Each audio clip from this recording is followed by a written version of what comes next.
Well, we are from group 6. We will talk about Google and other useful products. Before we start it, we will introduce ourselves. My name is Michelle Leonis Mangunsong and my friends Fadilah Ramapurba and Miftah Rizkia.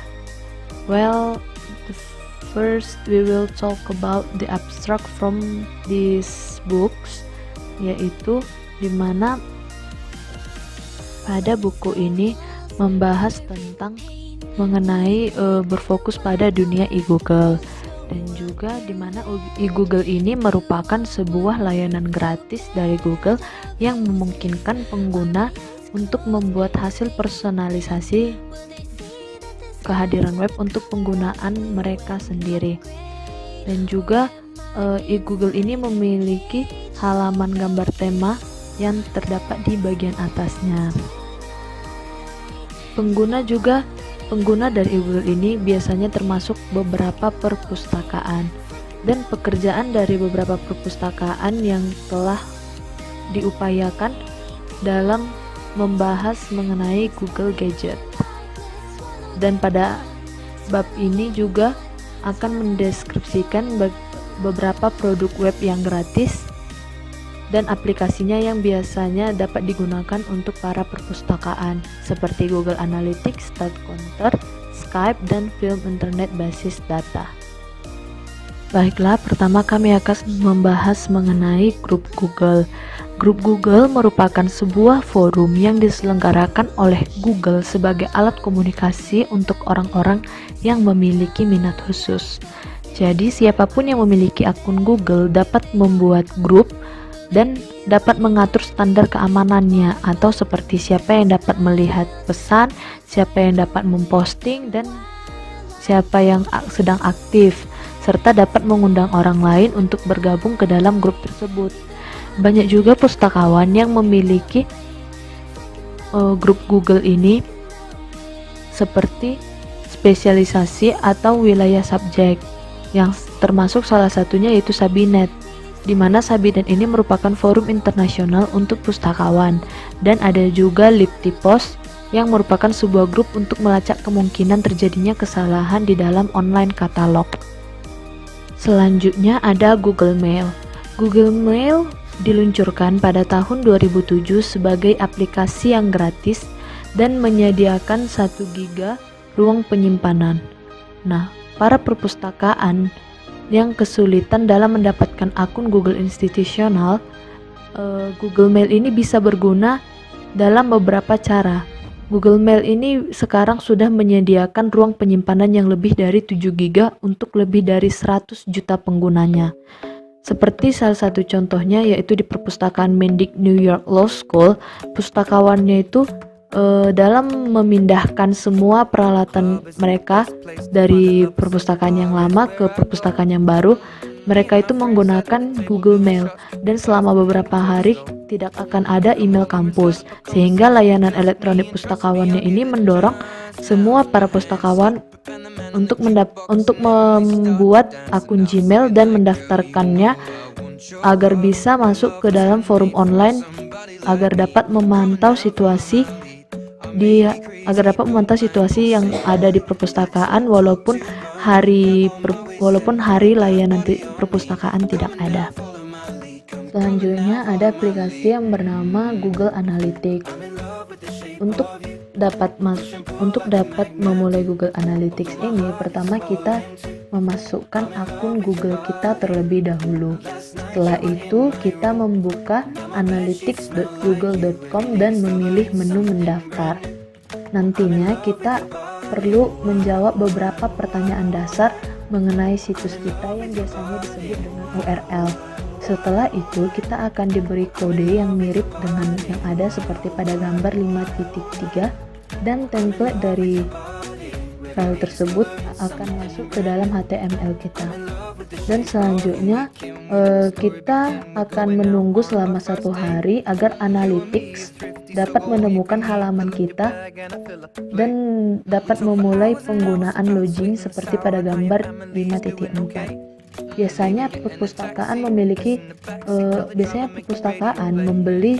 innovative interfaces and core platform dan menggunakan analytics ini secara signifikan karena layanan ini tidak memiliki opsi lain untuk melacak penggunaan.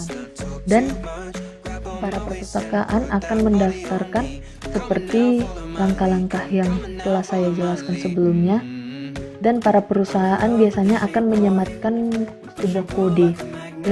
Dengan menggunakan metode ini, para perpustakaan mendapatkan sisi-sisi analisis katalog, penemuan, dan klasik katalognya.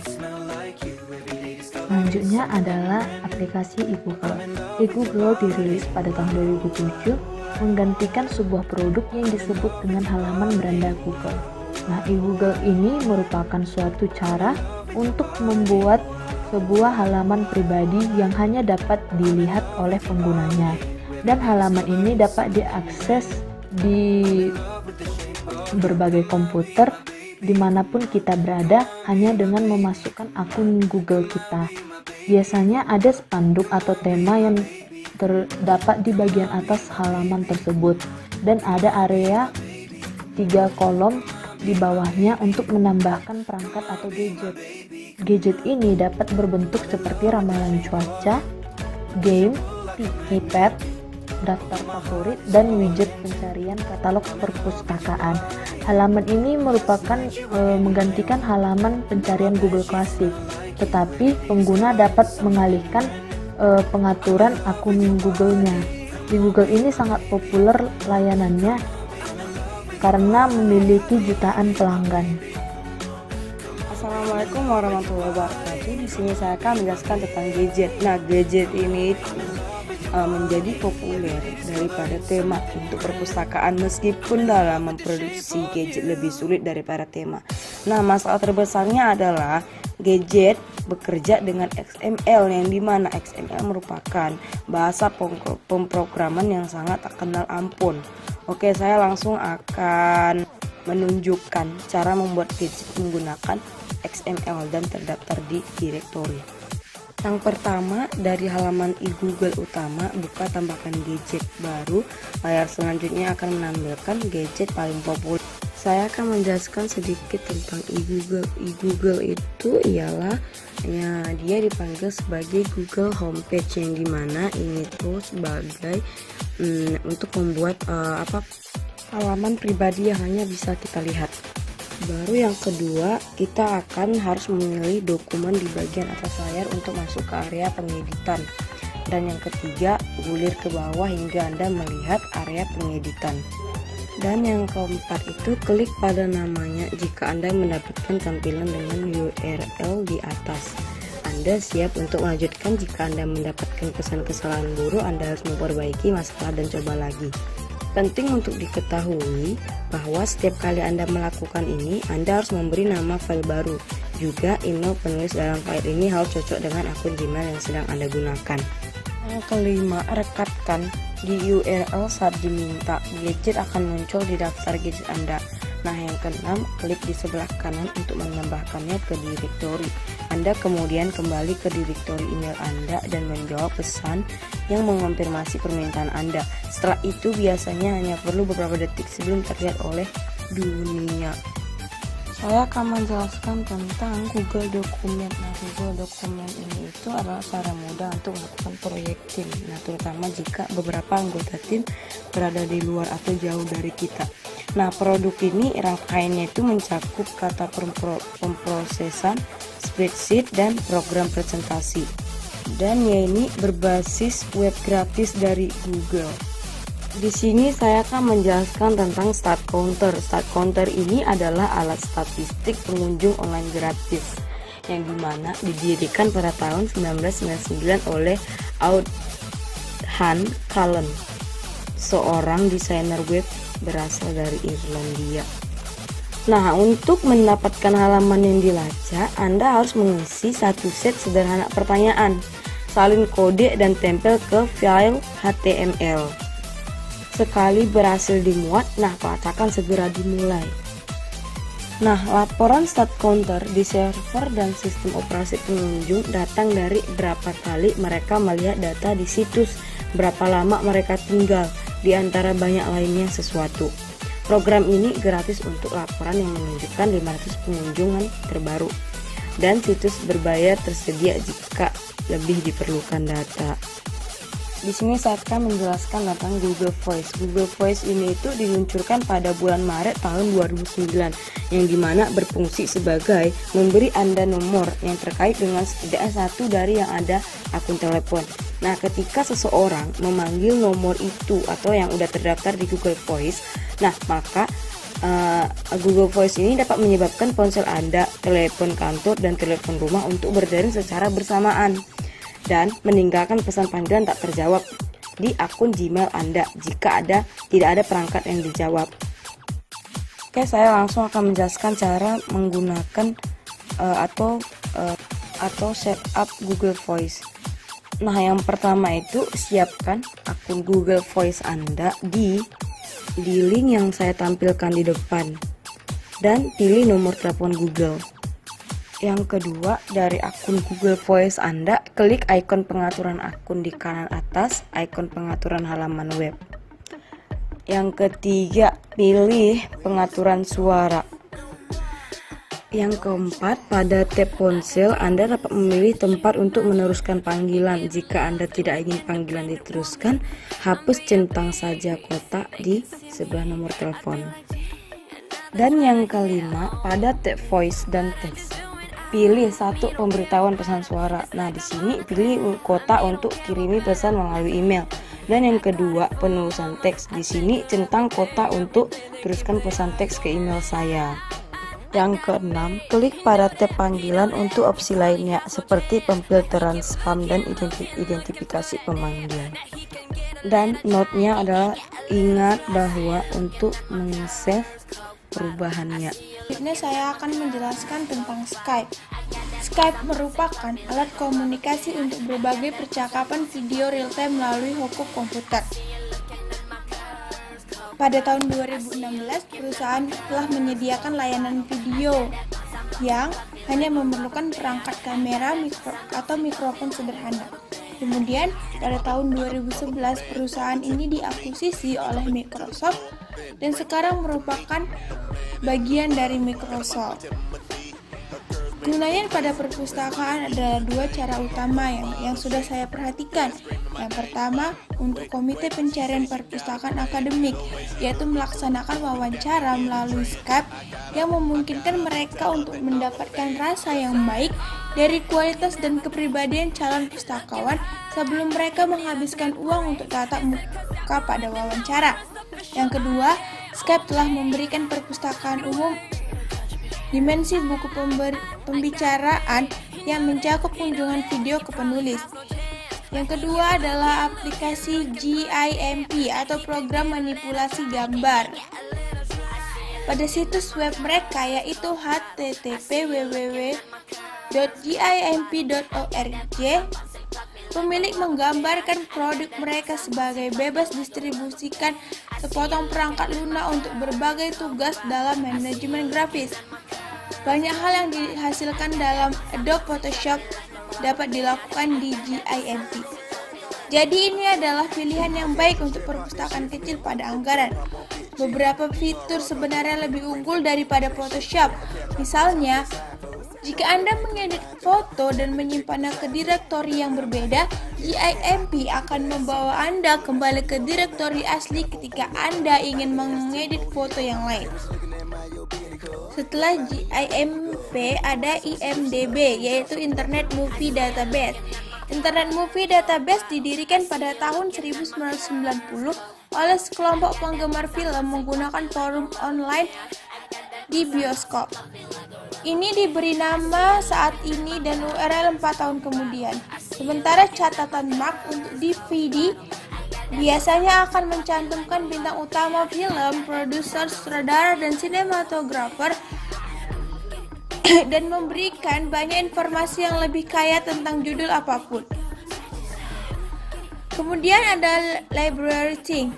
LibraryThing itu adalah perpustakaan yang memiliki koleksi luas catatan katalog untuk hampir semua buku yang pernah diterbitkan. Situs ini mengundang pengguna untuk menggunakan katalog koleksi buku rumah mereka.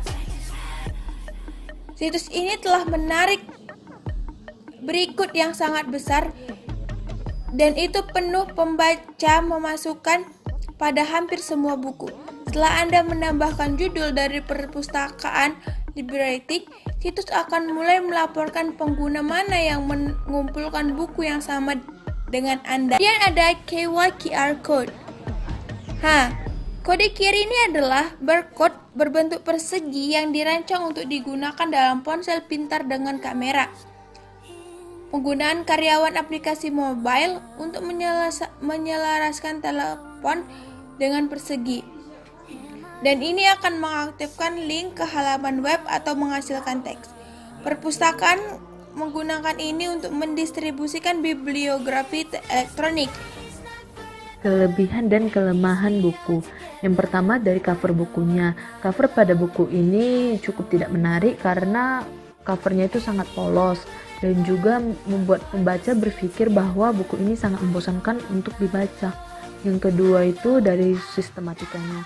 Sistematika pada penyusunan dari buku ini itu sudah baik dan membuat pembaca tidak merasa bingung, serta mata pembaca juga tidak merasa sakit karena warna dari bukunya juga baik. Lalu yang ketiga dari segi bahasa. Bahasa yang digunakan pada buku ini lumayan sulit dipahami untuk para pembaca yang pemula, sehingga dibutuhkannya bantuan dari orang yang ahli di bidangnya. Nah, teori baru yang kami dapatkan dari buku ini adalah yang pertama, kami mengetahui bahwa ternyata ada 12 tipe dari e-Google. Lalu yang kedua itu, e-Google ini dapat memfasilitasi dosen dan mahasiswa dalam melakukan proses pembelajaran jarak jauh dengan menggunakan Skype. Seperti pada masa pandemi ini, Skype dapat digunakan bagi dosen dan mahasiswa agar dapat melakukan proses perkuliahan dengan baik. Lalu, manfaat dari Google di dalam biologi itu dapat memudahkan dosen dan mahasiswa dalam menemukan referensi seperti buku-buku, jurnal-jurnal yang terbaru dari dalam negeri maupun dari luar negeri.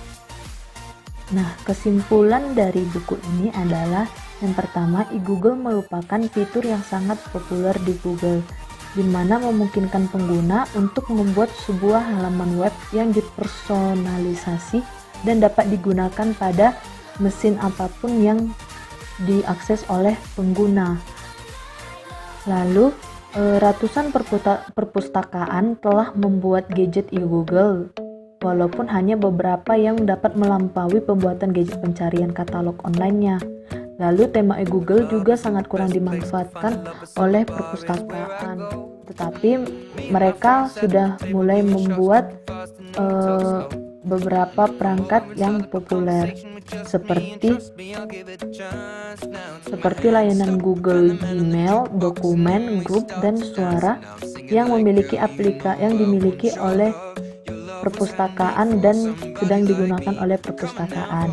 Lalu ada dua program yang lebih populer untuk melacak penggunaan web, yaitu Google Analytics dan StatCounter.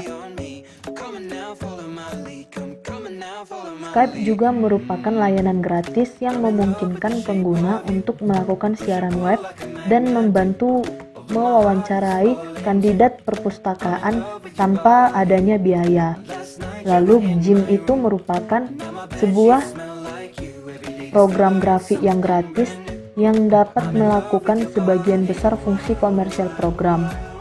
Lalu ada LibraryThing. LibraryThing ini memungkinkan pengguna untuk melakukan katalog koleksi pribadi dan dapat menjadi sumber yang memiliki informasi yang bagus mengenai bagaimana sebuah buku agar dapat dibaca oleh pembaca. Lalu yang terakhir ada Kaiwa. Kaiwa ini menyediakan antarmuka gratis di mana dapat membuat kode QR seperti kode yang khusus dalam berbentuk barcode yang dapat dibaca oleh pengguna telepon seluler dan mendapatkan informasi seperti buku atau URL yang terkait. Well, that's all our presentation. Thanks for your attention, and if you have any mistakes, please pardon us. Thank you so much. See you.